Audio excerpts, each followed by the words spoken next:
Welcome to Her Story, His Glory. My friends, we're going to continue our series on Silent Battles, the girls behind the smiles. Today I have Crystal Grody in the studio with me today, and we're going to tackle another amazing topic, and we're going to talk about dealing with loneliness in the crowd.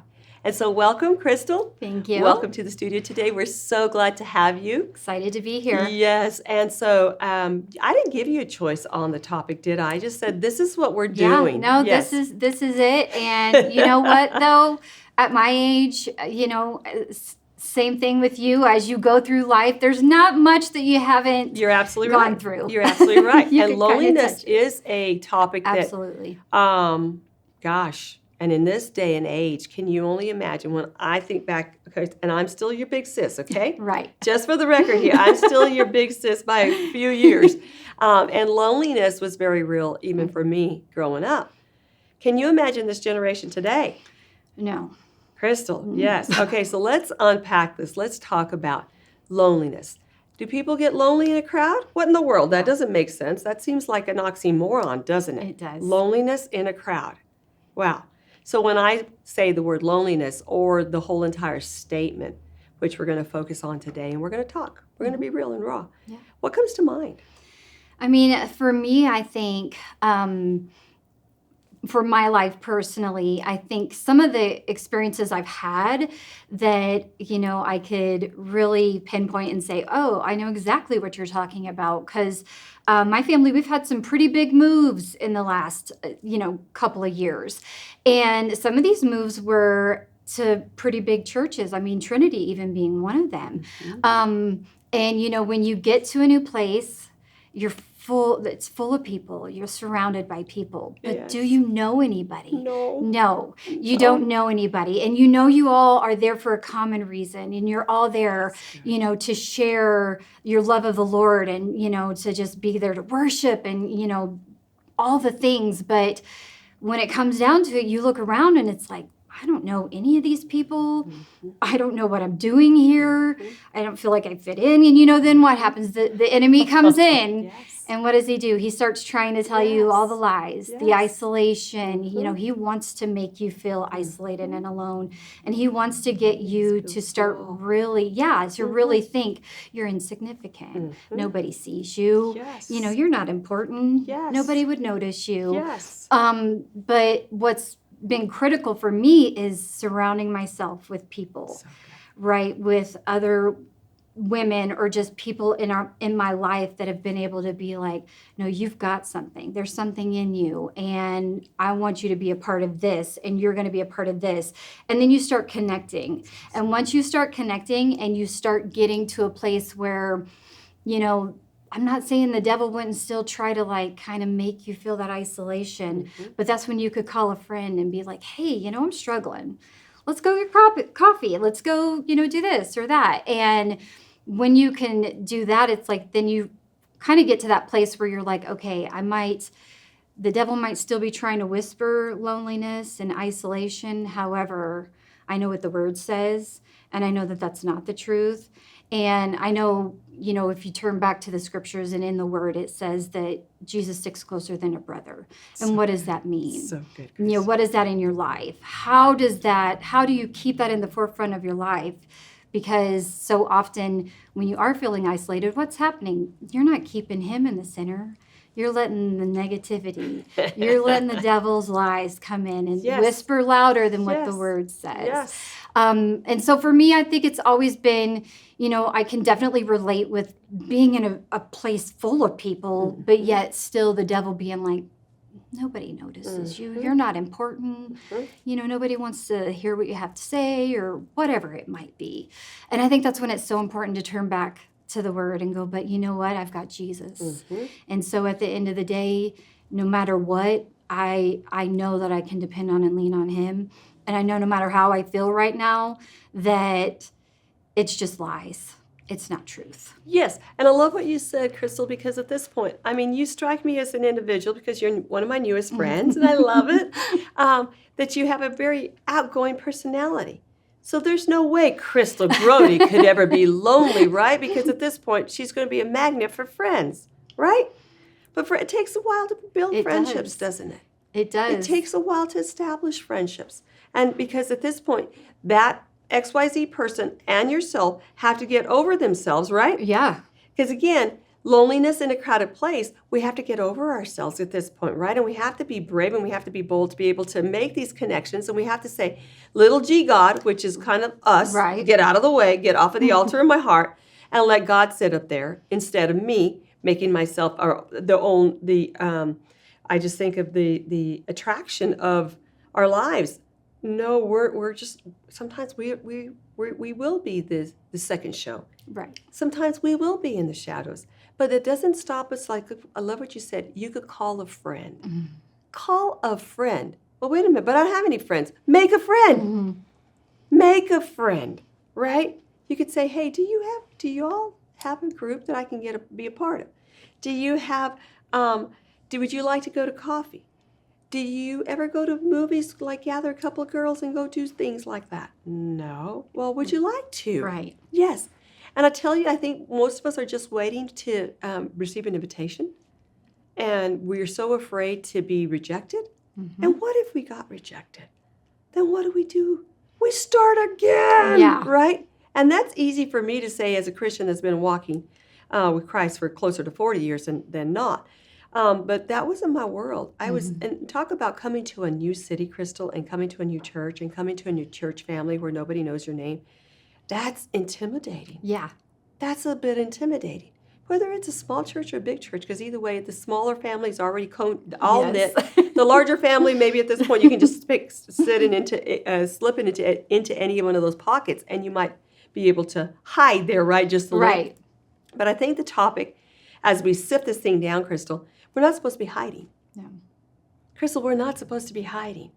We are supposed to be making these genuine connections. Mm-hmm. And I think what I see in society, and I have to check myself every now and then, like the checkup from the neck up, Right. to not let busyness keep me from making these connections, these deep connections, and these connections with friends that I want and desire. I have a lot of responsibility on my plate, but it doesn't just erase the need for, I want to have connections, genuine connections. We know when we have it, and we know when we don't have it, right? Absolutely. Yes. So tell me a little bit about connections in your world today. Do you have long-standing friends? There are some long-standing friends that have journeyed with me, and you still have them, right? You can count them on probably one hand now. Right. Yes. Yeah. And I mean, I think that, I always look at, when we moved here and I've got, young adult children and how easy it's been for them to just, they've got this group of friends already. They go and they hang out and they're having coffee and they're going and playing pickleball and all this stuff. And I'm like, okay, that's the secret. Yeah. I'm like, that's what I think. I'm like, what is different between like Adults. you and your age group and like me That's interesting. and my age group? That's a mouthful. Right? Because I'm looking at, their little busy schedules and them getting connected and making friends. And I'm like, okay, I don't even know that I've talked to this many people like this since I've, so, but I think what you said there is like going out, putting yourself out there. Ouch. Say that again a little louder. Yes, putting yourself out there. And that's scary. And that is so scary because of what? Pride, right? Oh. Our pride yes. says, well, I don't want to be turned down. I don't want them to look at me like I'm weird or, whatever it might be. And we talk ourselves out of it before we even talk ourselves into it, right? Right. Oh my goodness. So have you ever put yourself out there? So I definitely, have put myself out there and just been, in fact, it was a couple of years ago now. And I remember I was like, I'm just going to go to this book club. And I was like, non-threatening. Right. I'm like, it's a group of people. It's a book club. And, the very first meeting I went to, I felt like I had this really great connection with a lady that was at my table. We had a lot in common. We're about the same age, had about the same age kids. And so I'm like, this is awesome. And so I'm like, we need to exchange numbers and stuff. And she's like, oh yeah, I'll see you next week and it'll be great. I never saw her again. And so I was like, that's really funny because that conversation took place at our kitchen table this past weekend. It was actually yesterday. How someone will say, "Well, give me a call," and they'll give you a business card, and then you text them, and you don't hear from them. You just don't hear from them again. But you don't stop there. What would happen if we all stopped? Right. The world would stop existing, Yeah. right? Someone has to be brave and bold and say, "I got to try this again." But we get a little gun shy. Yeah, especially after something like that, right? Because Mm-hmm. after that happened, I'm like, okay, well, guess I'm done, like, trying. You kind of, like, you talk yourself out of it. Yes. You start overthinking, Was it me? right? Overthinking. You Ouch. overthink That's a it. great segue. Tell me a little bit more about Yes. So overthinking. I, like, number one, guilty here. I'm an overthinker. So, like, I mean, even I'm a recovering overthinker. I'll leave Okay? here and I'll be like, what did I say? Because that's You're just doing great, my friend. my mind, right? I like overplay everything. I think through it like, well, what did I say? What did I do? Did that sound dumb? Was that okay? And in every little thing. And so when something like that happened where I kind of put myself out there and I was like, kind of going above and beyond to be friendly and, connect with somebody and then it ghosted, I'm like, all right, what did I do? And Was I too strong? Yeah, did I just come on too bold, That's hilarious. And I have a tendency, right? I do have a very boisterous, Yes, outgoing fun, personality. fun. So I could be loud and I could be, this, and I'm like, okay, I was too much. I was too much for that person. That's what the enemy tells me. So let's not believe that lie. Right. The extra that we have are God-given gifts that God has gifted to us, right? Yes. And we at this point have to continue to show up. We do. And I think that in showing up and in like you said, recovering overthinker, right? I want to get there. Yes. I want to get to recovery. Oh, I think it was more a joke because I don't even know if there's such a thing because But- once you have that personality type, and some are more prone to it. Right. And I think we're probably more prone to it Mm-hmm. because there are some of my friends that are like, I didn't even give that a second thought. Oh. Yeah. And I didn't care if my floor wasn't swept before we had that event at my house. I could care less. Yes. I'm like, that's nice. How do you get there? That was me. I'm sitting there going, how do they do that? Different personality types. And Yeah. I love it. And I think we can learn from each other and just focus on the majors and major on the majors, minor on the minors. Right. Yes, because at this point, we're supposed to be in the game. Yes. We're supposed to be in the game. Yes. And we can't give up on ourselves so easily. And we can't give up on others as easily as well. At that point, maybe that personality type was a little overwhelmed by, could I really do a friendship again? Or Right. who knows, right? Right. And we don't know everybody's backstory, right? We don't know where people Say are that coming again. from. That's so powerful. Yeah, we don't. When you meet somebody and, you might be going into this thinking, I'm going to put myself out there, but we don't know their story. They might be going through a lot in this moment and you even coming up to them and trying to stir a friendship with them and they're just like, I've got so much going on right now. I've got stress in my life. Yes. I've got, whatever, sick kids. I've got financial issues, marital problems, whatever it might be. They might feel like a failure as well. Right. Yes, already, right? We don't know their story, and just like they don't know our story. But I think what's important is, regardless of your story, their story, it's like taking the step, right? Whereas, you have to be able to go, I'm not going to let myself sit in isolation, to sit in loneliness, to sit, because I always think the devil, what is his prime objective? To isolate you, to make you think you're all alone. Nobody's going through this. You're the only one that experiences this, even the overthinking thing, sometimes you could be like, oh, well, nobody is as hard on themselves as I am on me. But he tries to get you to think that because then you don't talk about it. You don't open up. You stay in your shell. And when you are in your shell, he's got you. He's got you bound in fear, anxiety, depression, whatever it might be. So it's important to always go, I'm not going to stay here. I'm not going to stay in this place of isolation. I'm not going to stay in this place of feeling like, alone and depressed. I'm going to take a step. And what does that step look like? It might look like trying to be friends with somebody that maybe not ready for it. They're not ready for it. And that would be okay, right? Because sometimes you do have to look at that's okay. I don't know what they're going through. I don't know their story. And I'm going to be okay. Them. Right. I'm going to pray for them and I'm going to be because okay. it's not natural. So when that girl didn't respond, I mean, think about it, Crystal. That's not normal. It's not. Okay, so for our friends that are listening, if they've been one of those friends, have you ever just like dropped the rope because you're like overwhelmed? And then you feel so guilty and you're like, Oh, oh, yeah. I don't ever want to see that person again because they'll know. What lie am I going to make up? Right. What story am I going to tell? Right. I just got real busy and then I lost your number and I couldn't remember. And like, could you look at the history of your phone? Yeah, I don't even remember your name. Exactly. Yes. And so we have no idea. So that already is a telltale sign something is going on in her world because that's not a natural response. Yeah. And so if maybe our friends today are listening, Crystal, maybe they're the ones dealing with, loneliness to where it's debilitating. And they're acting out of a false identity. It's not truly who they are. No. And they're feeling shamed, regret, all the things that come with it. And we know what that's like.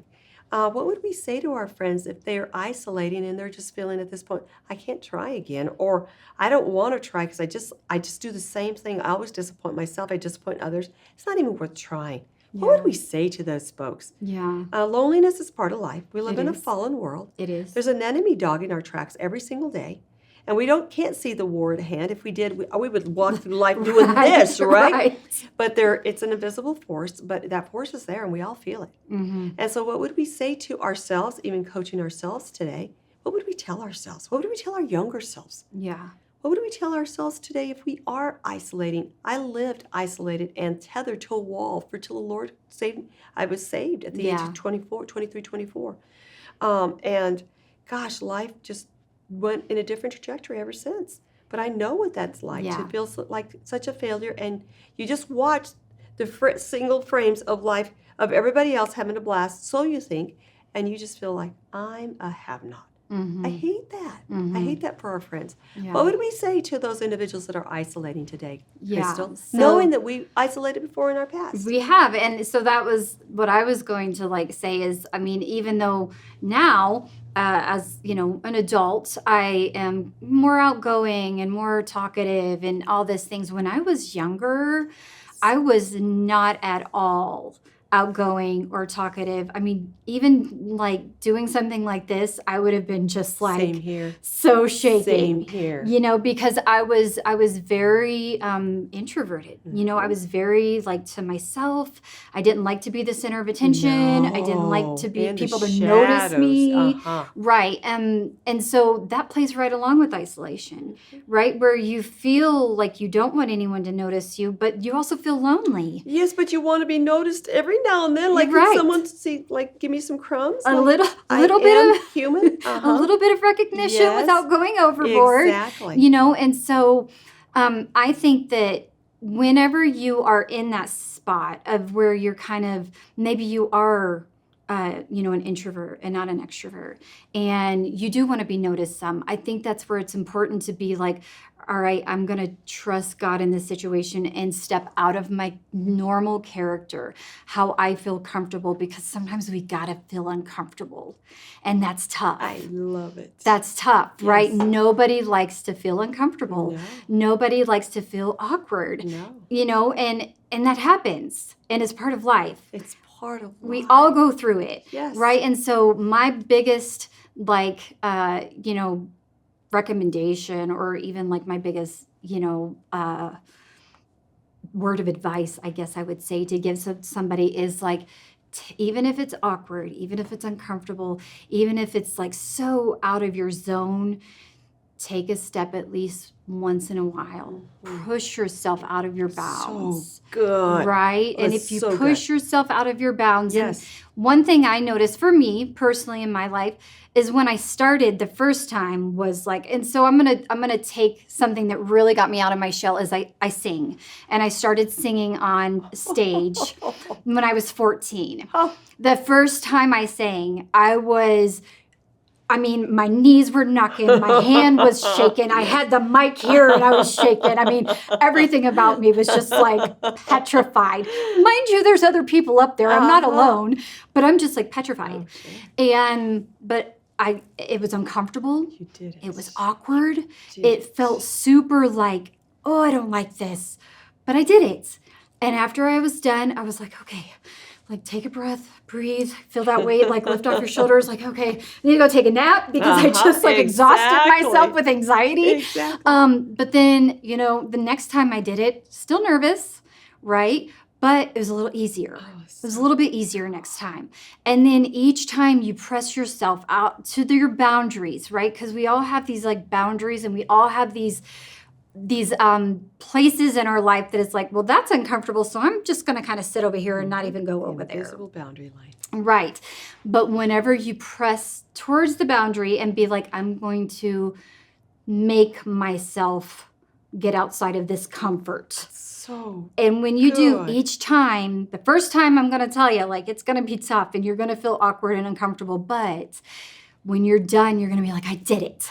I did that. Yes. I did that. Yes. Right? And we did it scared. Yes, you did it scared. And you feel like so good about yourself. Yes. Yeah, and that confidence comes in and you're like, all I right, can do that again. I could do this, right? And so the next time, I'm not saying everything just like, oh, it's just smooth sailing. No. But the next time it's like, okay, I've done it before, and I remember how I felt afterwards. Yes. So I know I'm a little like scared and nervous right now, but I'm going to push the boundary. Love it. And I'm going to do it. Yes. And then when you do each time, you're saying goodbye to loneliness. You are. Literally. You are, because each time you do that, it gets easier, right? Yes. And then you're opening yourself up and you're being vulnerable. Yes. And as soon as you open up and you're vulnerable with people, then they look at that and they go, oh. I have the same story. That's what they'll tell you. That's somebody I can relate to them. Most of our stories, you all. It really is. No, I don't think most people are born where they just have a ton of confidence, right? No.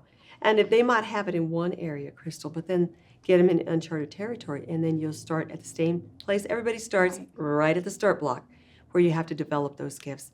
I love a lot of the things that you have said today. And I think one of the most important things that you said is get God in the middle of the process. Get God in the middle of the process. Because if not, then we'll give ourselves an out. Yeah. And we'll be miserable Every the entire time that we're giving ourselves the out. But ask God to give you the strength and the ability, beyond your own ability, and to see that invisible line and get a little closer. Take the next right step. And God will help every single one of us, no matter what it is. And we're all gifted some way or another, because we're all put on this earth to show forth His glory. So He's given us gifts, talents, and abilities to show forth that glory. And so every one of us has something where we will shine. If we will just ask God, God, show me where it is that you want me to see, that I can shine. And I do not have to succumb to the master of loneliness, even in a crowd. And so, my friends, we never want people coming to church and being lonely. That is just, a travesty. Doesn't make any sense, right? Doesn't make any sense that you come to church and you're lonely. That should be where you feel most connected. That's where you feel most connected. Yeah. And I believe this is the pull that God has created on the earth, that people could get connected. So if you're not connected, if our friends aren't connected, there's not following the rules. They have to step out. They have to make themselves available. You have to put They yourself have to be out willing there. to be hurt. They have to be willing to forgive. They have to be willing to love again and try again, right? Yes. I love it. So, Crystal, we're honest because we're older, and so we're not so much like a young teenager that they would never want someone to know anything about their lives, right? Because that could be very embarrassing, and we remember living and walking through that. Maybe perhaps today someone's listening and they're saying, my loneliness makes me very ashamed of my life. What would we say to them? Yeah. What words would you tell someone like that? I mean, I think my first thing would be encouraging and whoever it would be that you're not alone. Yes. We all have gone through whether it be a period in our lives, a long extended period in our lives. Everybody on the planet, I would say at some time or another, has experienced loneliness. Absolutely. And so it is nothing to be ashamed of. And I would say even reach out, into I don't care if you have a mentor or if you have a good friend, and just be like, man, I'm kind of struggling. And it's okay. It's okay to admit struggles. It's okay to admit that you're having, some loneliness and some, feeling withdrawn or even isolated. Yes. And that's okay. And I think that it's so important for us to not look at our situation as I'm the only one. It's very good. Nobody else experiences this. Very good. Because we all do. We all do. And we're not the only one. It is the tactic of an enemy called the devil himself to isolate us. You just said a lot of great things. And again, I was a girl who had no friends. and I think it's happening in this society where a lot of people are texting and they're doing yeah. life, and people aren't really ready for real connections anymore because I think a lot of people, way too many people think that their lives are the only ones that are messed up. Yeah. And that is a falsehood. Yeah. All of our lives have areas where they're still messed up. And we're in motion. We're in motion. And family units are in chaos and turmoil and just brokenness. And I think there's just a lot of shame that comes from that. So at this point, there's also church is a wellspring of life. It's God's design. There are pastors on staff. I'm a pastor over women's ministry here at church. Life groups are made for that purpose, and I don't care if we have a large life group or a small life group. I just know it's lifeline. It's a Yes. lifeline. Yeah. It is a lifeline for individuals, and we want you to come. And you don't have to tell us your whole life story. You can just step in and you can just listen to what is being Right. taught, and then you'll see that others are willing to talk because they're just a little bit more outgoing or they're desperate. And they'll go, oh, they have the same issues that I am dealing with. It's so profound. Yes. So with that being said, how do we make real connections? If we're not in a life group or we're not reaching out, how else are we supposed to find these connections? Yeah. That's why church is so relevant. Yes. It's so needed today, right? Yes. We call it church, but really it's the place that God established for life to happen. Yeah, and I think it's doing life together. Right? Like when you feel isolated, it's because you're trying to figure things out on your own. You're trying to get through life on your own, of your own accord, of your own mental capacity. Like that is not a way to live life. That's not a good equation. It is not. And No. so going to church is finding a group of people just to do life with. Yes. And when you find a group and you can just Game do life changer. with, Yes. right, then it's not so much about like, well, I'm in this all by myself. Because like you said, when you hear someone else start talking, you're like, oh, wait, like sounds like my story. That's the exact same thing I struggle with. And then it gives you that little courage to like, I struggle with that too. I'm kind of having that issue too. And so really to make a connection, you have to put yourself out there in some form or fashion, and I think that, as I was saying earlier, you have these boundaries and it's like you have to press into your own personal boundaries that you've kind of given yourself to feel safe and secure, because unless you do, the enemy's going to keep you right there. They're hemming you in. Yeah. And we should be hurdling these things to get out of these walls, yeah. right? Because at this point, until the pain of being the same gets greater than the pain of change, people Yes. don't change. And I love that. That's Yes. one of my favorite quotes of all times yes. because it is so true, true. because being where you're at is painful. It's painful. It's painful. Painful. But then change is going to be painful too. So But which is right. It's like choose your pain, choose your pain, heart. Choose your heart. Yes. Right. If I'm already pained, then might as well try something different, right? Yes. Than rehearsing, cursing, and nursing the same thing over and over again. God did not let us stay on this earth once we're saved because he just wanted us to live in pain. He wants to heal us, restore us, transform us. He wants us to continue to live the life and show forth his glory. And if we're not doing that and we're just looking still at our life the way it used to be, we're stuck. Yes. Let's get ourselves unstuck, Yeah. my friends, and let's ask God for his help because Yes. we can't fix ourselves. Yes. No, we can't. We would already have fixed ourselves Right. as a society. Right. And You without need God, help. we need help. Yes. And so I think at this point, the reality is we have to be brave. Yes. The sum total, I think, of all our minutes and the moments and the statements and the words that we've just brought to the surface come to this conclusion. We've got to step out. We've got to do something braver than we've done Yes. before. Yes. Okay? And we have to just come into a different space. Yes. We have to ask somebody, would you care to go to coffee? Would you care to, can I join your book club? Can I Right. come into your life group? There are lots of outlets for every single one of us. God will, and then you could pray, God, will you send me a friend, Yeah. And a trusted friend? And that's so good because sometimes we don't even think about that, right? Like the most obvious answer is the one that we don't even think about. Like, Lord, I need somebody. Let's pray. Can you Let's send ask him. somebody Yes. my way? Yes. And even when you have somebody or when you're thinking like sometimes, you even see somebody and you think, man, like I kind of overheard them talking. I think that might be somebody. Pray for, Lord, give me courage. Give me the courage to step out I love it. and speak I to this love person it. because I don't feel very courageous right now, and I feel So very like shy and like I don't want to do this, but he'll give you courage if you ask for it. And then you'll have a boldness. And when you step out in that boldness and Confidence. yes, starts and then to you get that build confidence layer upon layer. and then boom, you've then now got out of isolation. Yes. Even if it's just one person. You've got that You right. got out of I it. love it, and I love it. And when we are in these circles of maybe life groups, and I've watched it for years, how organic relationships take place based upon someone's strength or someone's weakness or someone's season of life or a tragedy, a success, a failure. I mean, the list goes on and on. And organic relations take place where these individuals come together. It's so powerful. And you think, well, I thought you'd come to a life group and you just have to know all of your Bible. No, you don't have to know any of your Bible because that's a lie the enemy told me. Right. That if I had to was going to step into a Bible study, I had to know the Bible. Oh, no. I knew none of the No. Bible. Yeah.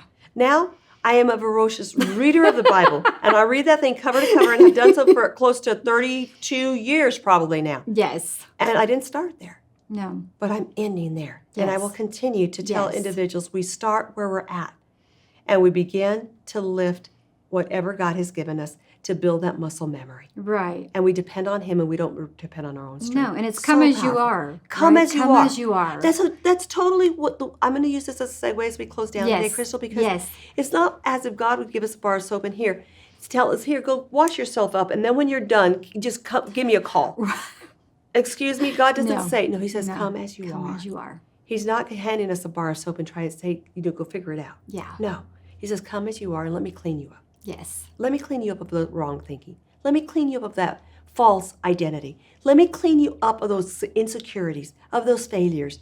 And the list goes on and on. Yes. I love God. Only God, right, would be able to take us from here to there and make us from nobodies to somebodies. Yes. And that is the plan that He has for every single one of us. So, Crystal, we know that this doesn't get handled overnight. It wasn't handled overnight in our world as well. But we started, and we're no longer where we're at. So today, we want to turn and we want to look at this camera Yes. face to face with our friends. And we want to say, we really mean this. And we want to help you make those connections. And maybe you don't even know the next right step. So we want to help you, okay? Gloria Toti is my name. And Crystal Grody. and we are on social media platforms. And so you could Facebook us, you can messenger us in Facebook, and you let us know, give us your phone number, and we'll call you and we'll get you connected. So that way you do not have to deal with the mess of loneliness any longer. You can take your next right step. Yes. How about it? Tag, you're it. The next step is yours, my friends.